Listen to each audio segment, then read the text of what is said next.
Hello, हाँ जी। नमस्कार साथियों, मैं आदम हुसैन सृष्टि के ऑनलाइन सेगमेंट पर एक बार फिर से आपका स्वागत करता हूँ। दोस्तों, अपनों ने फर्स्ट ग्रेड के फर्स्ट पेपर में मैथ रीजनिंग व स्टैटिक्स की श्रेणी सीरीज शुरू की थी, जिसके अंदर अपनों ने मैथ के अंदर संख्या पद्धति के अंदर काफ़ी संख्याओं के बारे में डिस्कस कर लिया था। जिसके अंदर प्राकृत संख्याएं क्या होती है, पूर्ण संख्याएं, पूर्णांक संख्याएं, भाज्य, अभाज्य, प्रिमेय, अप्रिमेय, काफ़ी संख्याएं चर्चित कर ली थी। आज अपन कुछ संख्याएं और देखते हैं, उसके बाद में कैरी ऑन आगे की ओर करेंगे। देखिए दोस्तों,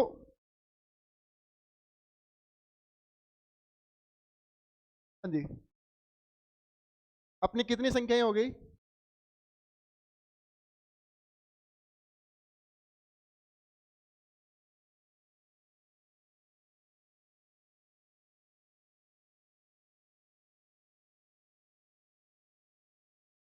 हाँ अपनी संख्याएं होगी संख्या पद्धति में।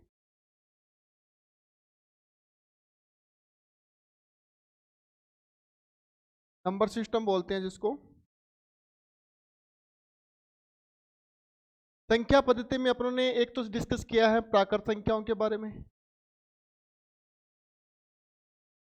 फिर अपनों ने डिस्कस किया था पूर्ण संख्याओं के बारे में, फिर अपनों ने डिस्कस किया पूर्णांक संख्याएं, प्रेमेय संख्याएं,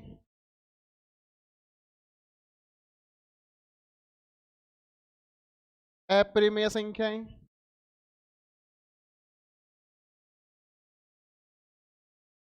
वास्तविक संख्याएं,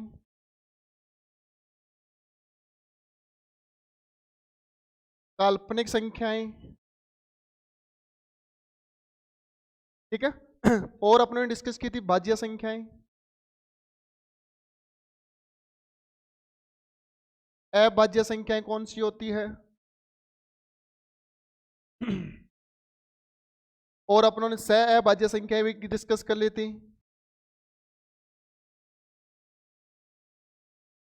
आज अपन डिस्कस करेंगे दो और संख्याएं, छोटी छोटी है, उसके बाद में अपन एक नया टॉपिक लेंगे गुणनखंड का। एक संख्या अपन डिस्कस करेंगे आज की क्लास में, सम संख्याएं व विषम संख्याएं। हालांकि इनके बारे में पता होना चाहिए अपने को कि सम संख्याएं कौन सी होती है और विषम संख्याएं कौन सी हो।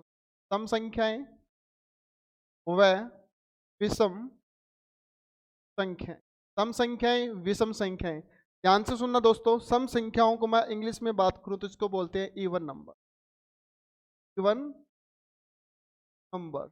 और अगर विषम संख्या की बात करूं तो मैं बोलता हूं इसको ओड नंबर। क्या बोलता हूं? Odd numbers. सम संख्याएं क्या होती है, विषम संख्याएं क्या होती है? सम संख्याएं ऐसी संख्याएं जिसके अंदर दो का पूर्णतः भाग चला जाए। मतलब सम संख्याएं ऐसी संख्याएं, मतलब संख्या का अंतिम अक्षर में दो का भाग चला जाए, वो अपनी कौन सी संख्या कहलाएगी? सम संख्याएं। और विषम संख्याएं वे संख्याएं होती है जिसमें अंतिम अक्षर में दो का भाग ना आ जाए, वो मेरी विषम संख्याएं कहलाती है। आइए देखते हैं एग्जाम्पल के थ्रू। तो 4, 6, 8, 10 इस तरीके से ये संख्या चलती रहेगी। क्या बताओ, हर संख्या में दो का भाग जा रहा है। दो में दो का भाग दिया, पूरा पूरा भाग जा रहा है। 4 में दो का भाग दिया, पूरा पूरा भाग जा रहा है। 8 में जा रहा है, 10 में। इस तरीके से अगर दो का भाग चला जाए, वो मेरी कौन सी संख्या कहलाएगी? वो मेरी सम संख्या के। मतलब इस संख्या में,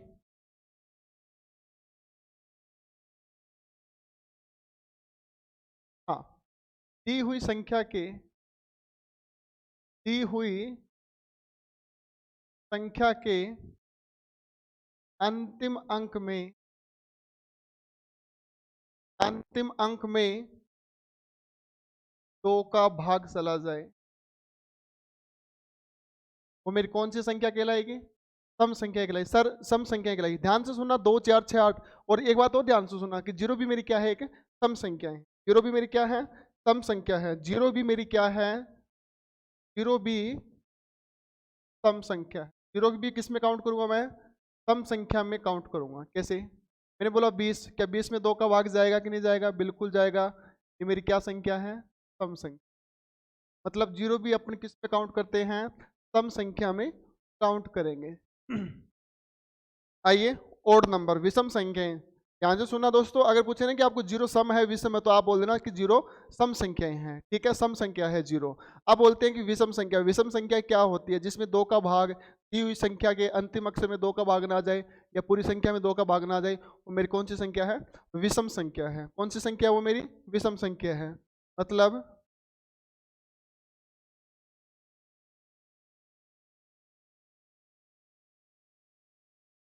दी हुई संख्या के अंतिम अंक में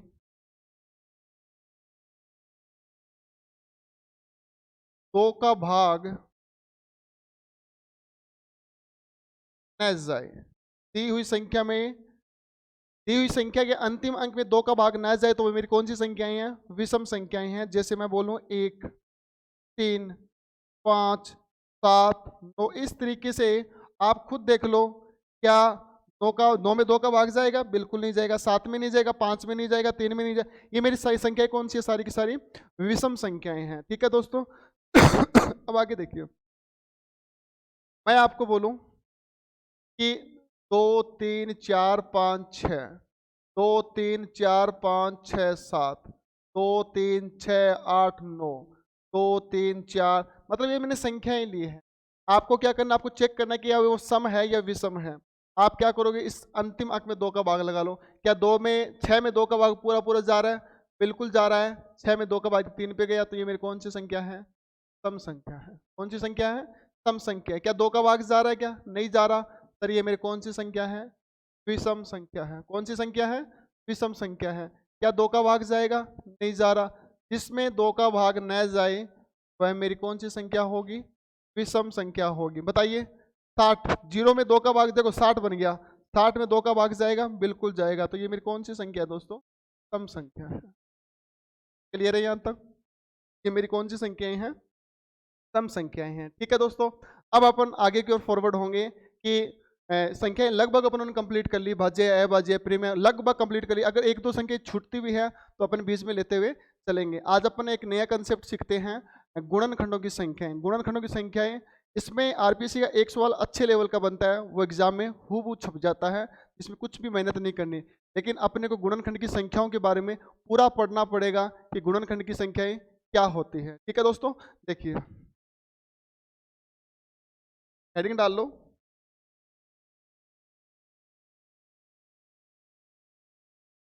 गुणनखंडों की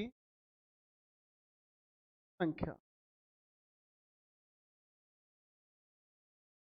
गुणनखंडों की संख्याएं के बारे में देखते हैं अपन, जिसको अपन इंग्लिश में बोलेंगे factors, numbers factors, factor of numbers, numbers का गुणनखंड करना। फैक्टर्स मतलब गुणनखंडों की संख्या बतानी है अपने को भी, गुणनखंड की संख्याएं क्या आएगी। सबसे पहले अपन डिस्कस करते हैं कि गुणनखंडों की संख्याएं आकर करते कैसे हैं अपन। मैंने बोला कि 240 में कुल गुणनखंडों की संख्याएं कितनी आएगी? 240 में कुल गुणनखंडों की संख्या कितनी आएगी? कैसे करेंगे अपन इसको? करने से पहले एक छोटा सा एग्जांपल ले लेते हैं अपन कि 8 में कुल गुणनखंडों की संख्या।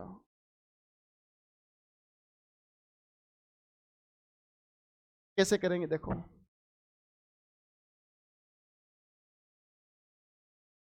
एक बात बताइए, 8 में 1 का भाग जाएगा? बिल्कुल जाएगा। 8 में 2 का भाग जाएगा? बिल्कुल जाएगा। 8 में 4 का भाग जाएगा? बिल्कुल जाएगा। क्या 8 में 8 का भी भाग जाएगा कि नहीं जाएगा? बिल्कुल जाएगा। इसका मतलब इसके कुल गुणनखंड कितने हो गए? 4 गुणनखंड हो गए। तो अपन बता सकते हैं कि 8 के अंदर ऐसे टुकड़े कर लो जिसमें 8 में भाग चला जाए। तो मेरे को पता लगा कि सर इस संख्या को देख के मुझे ये पता लग रहा है कि 1 का भी भाग जा रहा है, 2 का भी भाग जा रहा है, 4 का भी भाग जा रहा है और 8 का भी भाग जा रहा है। तो मैं इसको कैसे लिखूंगा वो देखिए। तो इसमें सर कैसे लिखूंगा वो देखना। अब बताओ कुल गुणनखंडों की संख्या कितनी आ गई? कुल गुणनखंडों की संख्या कितनी आई है मेरे पास में? 4 आई है। कुल गुणनखंडों की संख्या 4 आई है। लेकिन अपन डायरेक्ट कैसे करेंगे वो देखते हैं। एक बात बताइए, छोटी सी 1 आया है, इसका अगर मैं 2 की पावर 0 रखूं चाहे पावर किसी की भी 0 सदैव 1 आएगा। 2 की पावर 0 1 रखा है, 1 बना इसका। 2 की पावर 1 बनता है इसका। इसका कितना बनेगा? 2 की पावर 2 बनेगा और इसका कितना बनेगा? 2 की पावर 3 बनेगा। क्या इसी तरीके से बनेगा? तो अपने को क्या करना है दोस्तों कि 8 को एलसीएम लेके मैं क्या लिख सकता हूँ? 8 को मैं 2 की पावर 3 लिख सकता हूँ। पावर कितनी आई है? 3। 3 में एक अलग से जोड़ दो घात के रूप में, 3 में एक जोड़ दो, तो बताओ कितना बना टोटल? 4। क्या 4 और 4 बराबर हो रहे हैं कि नहीं हो रहे? मैं बोल सकता हूं कि गुणनखंडों की संख्या कितनी आ गई? 4 आ गई। गुणनखंडों की संख्या डायरेक्ट कैसे करना है? कुछ नहीं करना आपको। 8 बताओ, 8 के फैक्टर किए मैंने एलसीएम लेके, तो 2 की पावर 3 बनती है। 2 की पावर 3 आया है। घात कितनी आई है मेरे पास में? 3 आई है। घात 3 आई है, घात में एक अलग से जोड़ दो। आप बताओ क्या बनेगा? ये गुणनखंडों की संख्या बनेगी। गुणनखंडों की संख्या बनेगी। क्या बनेगी दोस्तों? गुणनखंडों की संख्या। क्लियर है यहाँ तक? ये लो। अब वैसे तो देखें ना अपन 1 2 3 4 बनते हैं, लेकिन 2 की पावर 3 तो है ही और साथ में एक ये वाला, तो बताओ कुल गुणनखंडों की संख्या कितनी आई? 4 आई। क्लियर है सभी को यहाँ तक? यहाँ तक किसी को भी कोई दिक्कत नहीं होनी चाहिए। ठीक है, अब देखिए आगे इसी सवाल को मैं इसके ऊपर फॉलो करता हूँ। 240 है। सबसे पहले तो इसके टुकड़े करने पड़ेंगे अपन। टुकड़े करने के लिए अपन क्या करेंगे? 240 में लघुत्तम लेते रहो, चलते रहो। सबसे छोटा लघुत्तम किसका लिया जाता है? 2 का। कितना आया? 120 आया। फिर 2 का भाग जाएगा, जब तक भाग जाए तब तक भाग देना, फिर बड़ी संख्या का, फिर उससे बड़ी का, लास्ट में एक ना आए तब तक रुकना नहीं है अपने को। फिर बताओ 2 का भाग दिया 60 आया, फिर 2 का भाग दिया 30 आया, फिर 2 का भाग दिया 15 आया, फिर 3 का भाग दिया, फिर 5 आया। देखो अब 15 में 2 का भाग नहीं जाता तो 3 का ले लिया, अब 5 में 3 का भाग नहीं जाता तो 5 ले लिया। क्या बना? 1 बना। ठीक है यहाँ तक? अब अपने को क्या करना है? गुणनखंडों की संख्याएं निकालनी है। सबसे पहले ये मैंने यहाँ तक कर लिया। अब मेरे को क्या करना है? बताओ 2 कितनी बार आ रहा है? 1 2 3 और 4। कितनी बार आ रहा है 2? 2 की पावर 4। 3 कितनी बार आ रहा है? 1 बार। 3 कितनी बार आ रहा है? 1 बार आ रहा है। और 5 कितनी बार आ रहा है? 1 बार। 1 बार आ गया। अब उसको देखते हुए अपन इसकी गुणनखंडों की संख्या बताएंगे। गुणनखंडों की संख्या बताएंगे। आपको पता है कि गुणनखंडों की संख्या निकालने के लिए अपन घात में एक अलग से ऐड कर रहे थे कि नहीं कर रहे थे? बिल्कुल कर रहे थे। तो बताओ घात कितनी है? 4। घात कितनी है अपने पास में? 4। 4 में एक जोड़ा कितना बना? 5। घात कितनी है ऊपर? 1। 1 में एक जोड़ा कितना बना? 2। घात कितनी है ऊपर? 1। 1 में एक जोड़ा 1 मतलब 2। 5 दुआ 10, 10 दुआ 20। बताइए गुणनखंडों की संख्याएं कितनी आ गई? 20 आ गई मेरे पास में। कुल गुणनखंडों की संख्याएं कितनी आ गई? 20 आ गई। क्या आप इस तरीके से कर सकते हो? बिल्कुल कर सकते हैं। अपन गुणनखंडों की संख्या इस तरीके से निकाल सकते हैं। देखिए दोस्तों एक क्वेश्चन और लेते हैं अपन। मैंने बोला 300। 300 के गुणनखंडों की संख्या क्या होगी? 300 के गुणनखंडों की संख्या क्या होगी? दोस्तों इसको अपन डिस्कस करते हैं। 300 के गुणनखंडों की संख्या, अपन वही काम यहाँ पे लीजिए। 300 सबसे छोटा भाग 2 का आया 150, फिर 2 का भाग कितना आया? 75। अब बताओ 2 का भाग तो नहीं जाएगा? 2 का भाग नहीं जाएगा। 2 से बड़ा 3 पे देखते हैं, क्या 3 का भाग जाएगा? क्या 3 का भाग चेक करने के लिए इन दोनों संख्याओं को जोड़ो, कितना आ रहा है? 7 और 5 12। क्या 12 3 के पाड़े में आता है? अगर 3 के पाड़े में 12 आता है तो ये श्योर 3 से कटेगा। 3 से कट रहा है तो बताओ 3 से कितना बना? 25। अब आगे 3 से कटेगा क्या? 5 और 2 7 होते हैं। 7 3 के पाड़े में नहीं आता तो ये नहीं कटेगा। अब कितने पे जाएगा? ये 5 पे जाएगा। 5 5 25। फिर 5 पे गया, कितना बना? 1 बना। अब देख लीजिए खुद आप, 2 की पावर कितनी आ रही है? 2 की पावर आ रही है अपने पास में 2 आ रही है। गुना 10 की पावर कितनी आ रही है, 1 आ रही है, गुना 5 की पावर कितनी आ रही है, 2 आ रही है। अपने को क्या पूछा गया है कि गुणनखंडों की संख्या क्या होगी,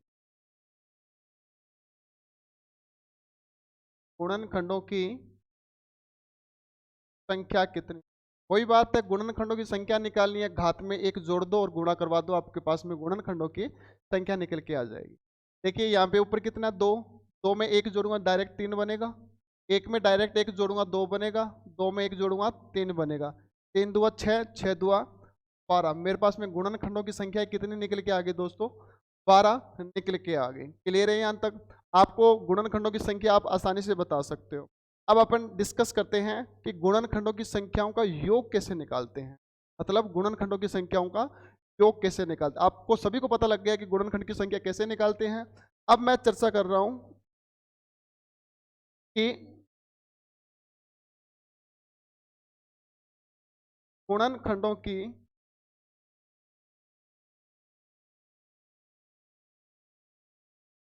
गुणनखंडों की संख्याओं का योग कैसे निकालेंगे, गुणनखंडों की संख्याओं का योग कैसे निकालेंगे।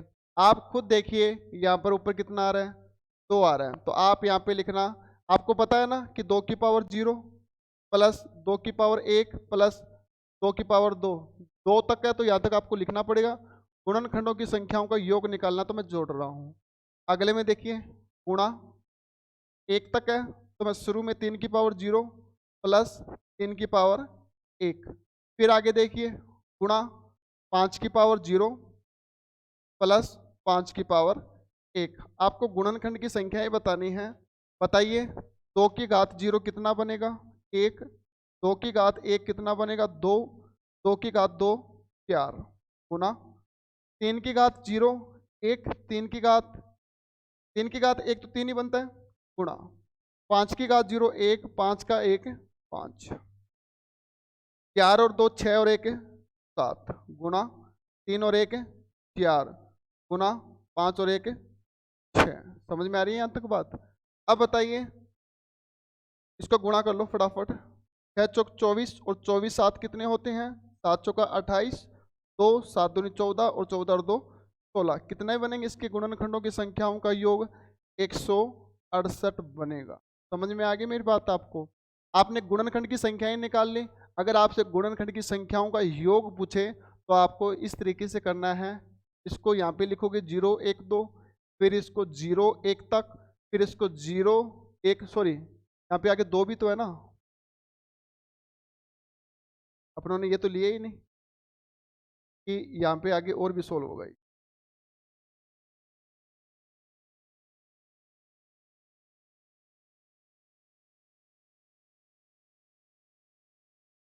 5 की पावर 0, 5 की पावर 1 और 5 की पावर 2। बताइए 5 की पावर 1 5, 5 5 25 बन गया। अब जोड़ दो इनको, 4 और 2 6 और 1 7, 3 और 1 4, 25 और 5 30 और 1 31। ठीक है यहाँ तक। अब देखिए आगे सॉल्व करते हैं इसको अपन। 7 चौक 28, 28 को 31 से गुणा कर लो, 28 का 28, 8 या 24, 2 3 2 6 और 2 8, कितना बनेगा 868। तो गुणनखंडों की संख्याओं का योग कितना निकल के आएगा दोस्तों, 868 निकल के आएगा मेरे पास में। ठीक है दोस्तों, इस तरीके से अपन गुणनखंडों की संख्याओं का योग निकाल सकते हैं और गुणनखंड की संख्याएं निकाल सकते हैं। अगर गुणनखंड की संख्याएं निकालनी है तो घात में 1 जोड़ते रहो और आगे की ओर बढ़ते रहो। अगर गुणनखंड की संख्याओं का योग निकालना है तो 0 से लेकर घात तक जोड़ो, फिर गुणा करते रहो, आप आराम से निकाल सकते हो। इसी तरीके से अपन पिछले सवाल में एक सवाल किया था, इसमें अपनों ने गुणनखंड की संख्याएं निकाली थी, ये लो। अगर अपन इसी सवाल में गुणनखंड की संख्याओं का योग पूछे, क्या पूछे, गुणनखंड की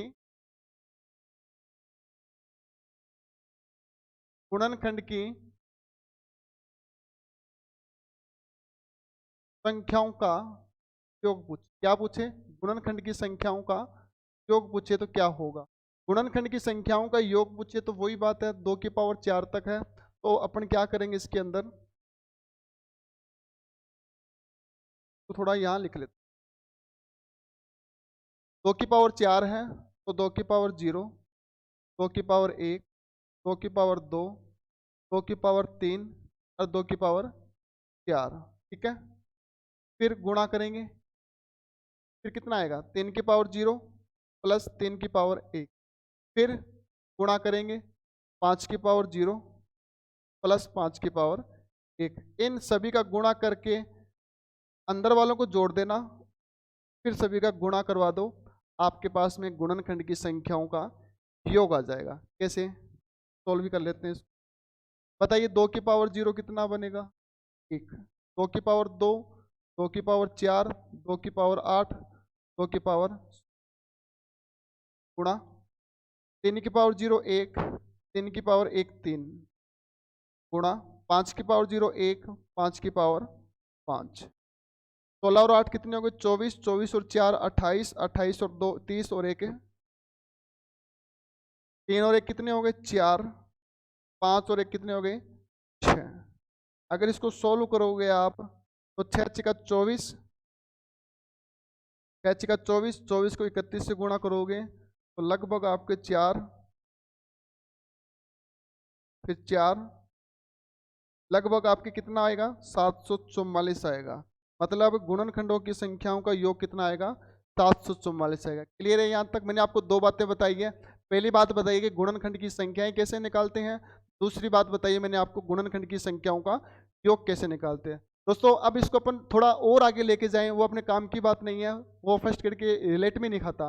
मतलब इसमें आगे ये भी पूछ सकता है आपसे कि सम गुणनखंडों की संख्याओं का योग, सम गुणनखंडों की संख्या, विषम गुणनखंडों की संख्याएं, विषम गुणनखंडों की संख्याओं का योग। इतना डीपली नहीं जाएगा, आज तक गया भी नहीं है और आगे जाएगा भी नहीं, बिल्कुल नहीं जाएगा, श्योर है ये।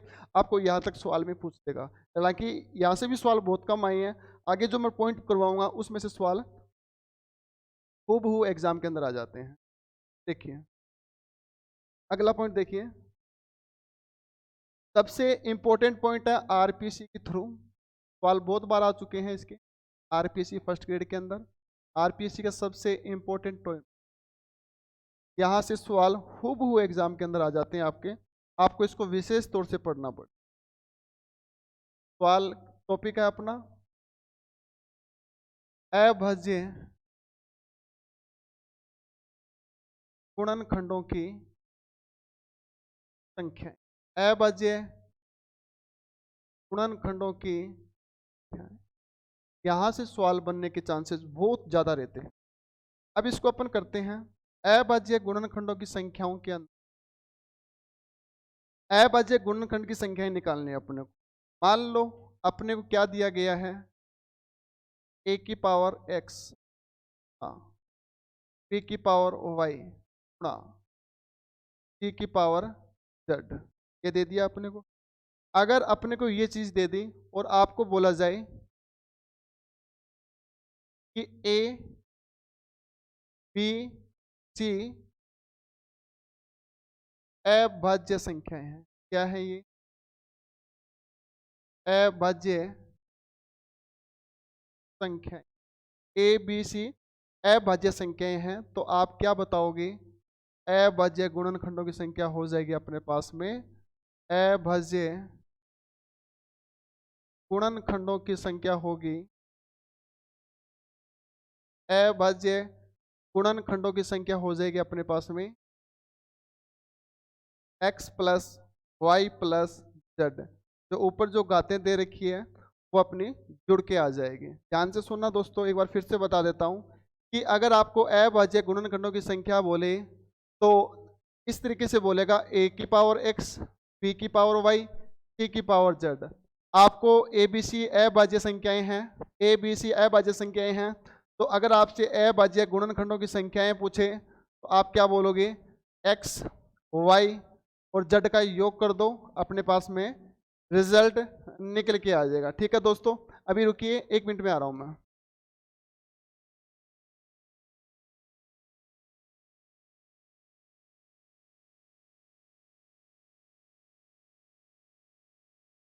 हो गया ना वो? हाँ दोस्तों, यहां तक अपन थे अभाज्य गुणनखंडों की संख्याएं निकालने थे। अपनों ने जब अभाज्य गुणनखंडों की संख्या है बोले आपको, तो a गुणा b गुणा c, a की पावर x, b की पावर y, c की पावर z, तो अपन क्या बोलेंगे, अभाज्य गुणनखंडों की संख्या निकालनी है तो आप x, y और z का योग कर दो, अपने पास में अभाज्य गुणनखंडों की संख्या निकल के आ जाएगी। ठीक है, अब देखिए आगे इसका सवाल लेते हैं अपन।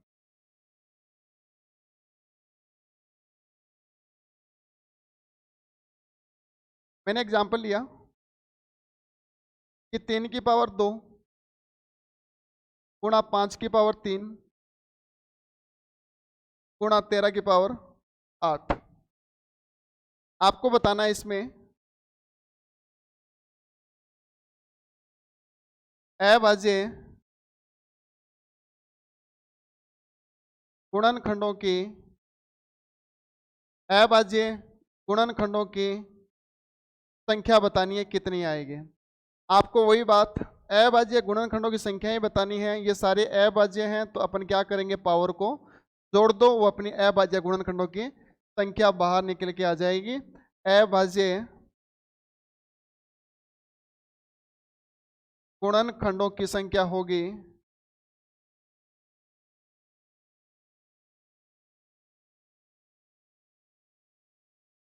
अभाज्य गुणनखंडों की संख्या होगी, घात कितनी है, सीधी की सीधी जोड़नी है, 2 + 3 + 8, 8 और 3 कितने हो गए, 11, 11 और 2 13। अभाज्य गुणनखंडों की संख्या अपने पास में कितनी आ जाएगी, 13 संख्याएं आ जाएगी जो अभाज्य गुणनखंडों की संख्या होगी। क्लियर है यहाँ तक। ये सबसे अच्छे सवाल बनते हैं यहाँ से आरपीसी के थ्रू, आपसे डायरेक्ट पूछ लेगा अभाज्य गुणनखंडों की संख्या, तो आप इस तरीके से कर सकते हो। ठीक है, आगे देखिए एक सवाल और लेते हैं अपन, इस पे 3-4 सवाल करते हैं ताकि अच्छी पकड़ हो जाए अपनी।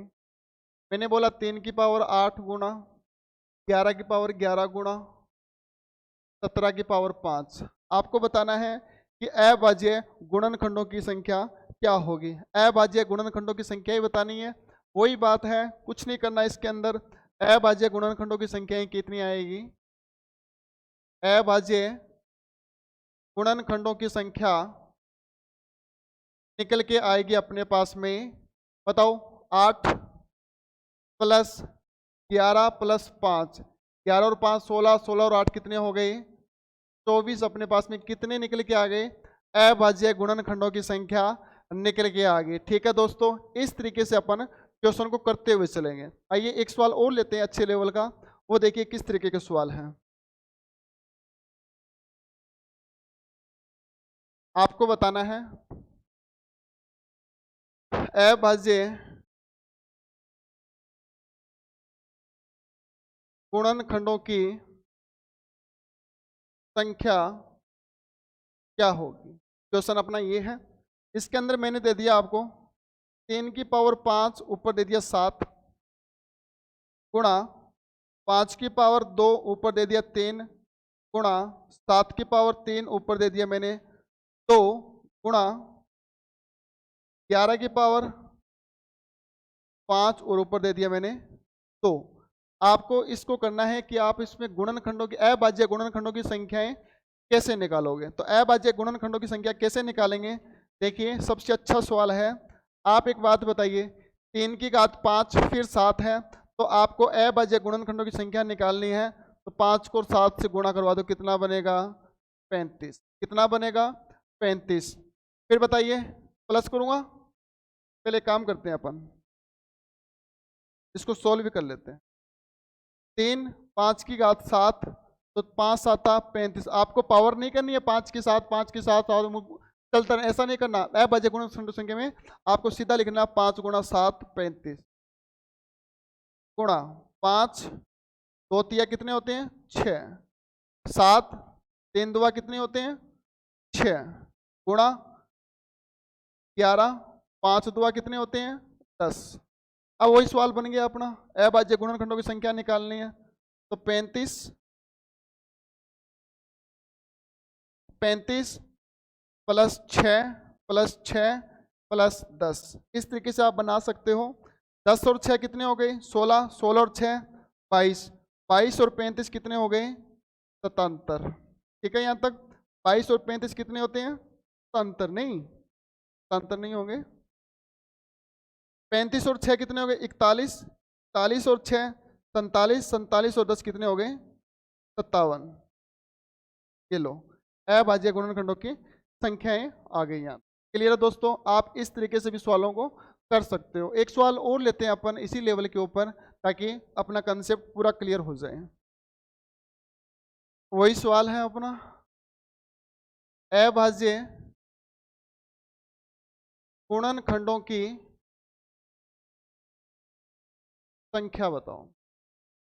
छोटा सा ले लेते हैं, 3 की घात 5 ऊपर 2 गुणा 5 की घात 2 ऊपर 3 गुणा 7 की घात 2 ऊपर 1। फटाफट बताओ, आप यही तो करोगे। 5 दुआ 10, फिर प्लस 2 तिया 6, फिर प्लस 2 एकम तो 6 और 2 8, 8 और 10 18। अपने अभाज्य गुणनखंडों की संख्या निकल के आ गई कि नहीं आ गई? इस तरीके से अपने को करना है। ठीक है, अब आगे और देखते हैं अपन, एक एग्जाम्पल और देखते हैं। मैंने लिखा 10 की घात 2, क्या लिखा मैंने?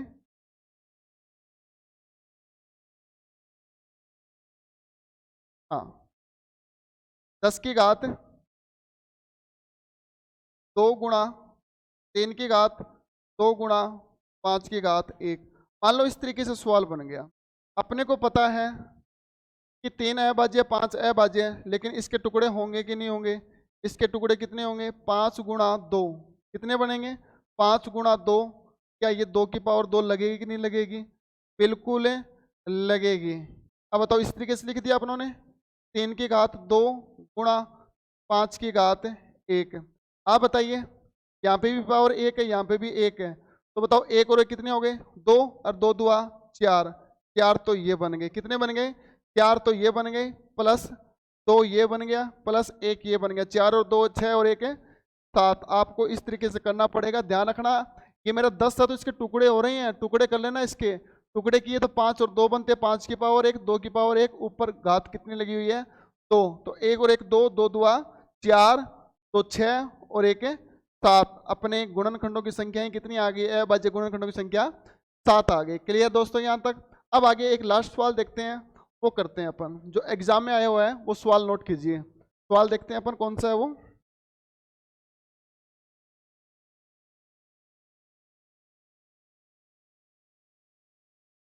हाँ, ये लिखो। अच्छा सवाल आया हुआ है एग्जाम के अंदर। एग्जाम्पल में लिखना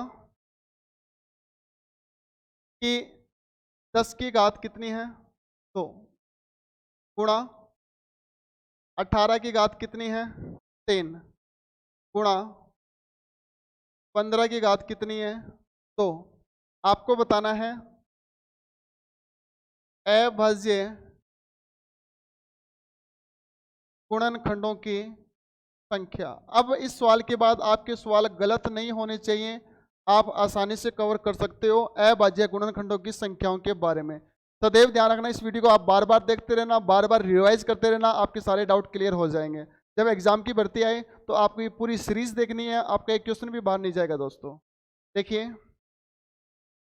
इसको सॉल्व करते हैं अपन। अभाज्य गुणनखंडों की संख्या, वही बात है, इसके टुकड़े बनेंगे 5 की पावर 1 2 की पावर 1 बन गया सर। इसके इसमें 6 तिया 18 भी बनते हैं, लेकिन अपन एग्जैक्ट एलसीएम लेके सॉल्व करेंगे तो 3 की पावर 2 गुणा 2 की पावर 1 बनेगा कि नहीं बनेगा? 3 की पावर 2 9 होता है, 2 की पावर 1 2 होता है, तो 9 दुआ कितना होता है? 18 होता है। फिर अपन देखिए 15, इसके 3 की पावर 1 गुणा 5 की पावर 1 ऊपर कितना बन गया? 2 बन गया। क्लियर है यहाँ तक? फिर अपन करते हैं इसको, ऊपर 2 लगा हुआ है, इसके ऊपर 3 लगा हुआ है। बताइए, 1 और 1 कितने होते हैं? 1 और 1 कितने होते हैं? 2 होते हैं, और 2 दुआ कितने हो गए?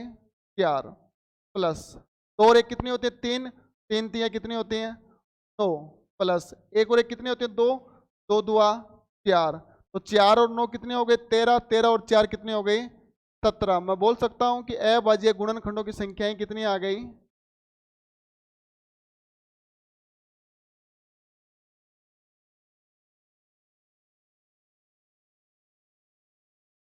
17 आ गई। ठीक है दोस्तों, ये टॉपिक अपना यहाँ पे पूरा कंप्लीट होता है।